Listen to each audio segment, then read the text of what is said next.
I can very well imagine that you're watching this series of clips and you're like, oh my God, that is so cool. I really want to immerse myself in works of digital literature for the next months. But then where can you actually find those works of digital literature? If you're looking for a book, almost all books have this ISBN number, this international number, so that you can easily find it online or in a public library.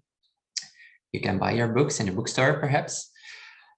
But how does this work for digital literature? Is there perhaps an online resource, an online source where you can actually find those different works nicely together in one resource? Well, actually there is. There's the so-called ELMSIP knowledge base. It's an electronic literature knowledge base where mostly researchers are bringing together all of those different types of works of digital literature that all of the time sort of start popping up in one place of the world or another.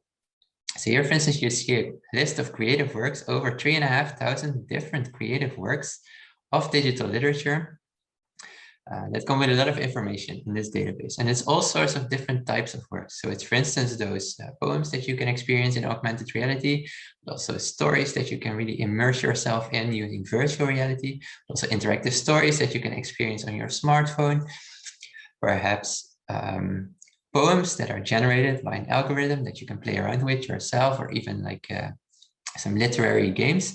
So this is a very nice resource where all those sort of different types of digital literature come together. And if you're looking for some, most likely you can find them here.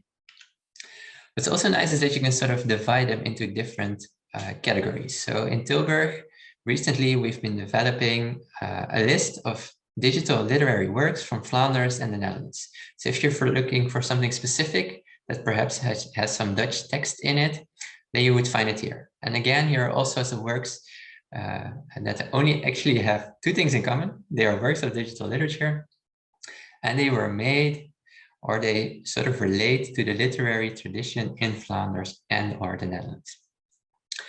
So if you're looking for something to do over summer, this is your place to go.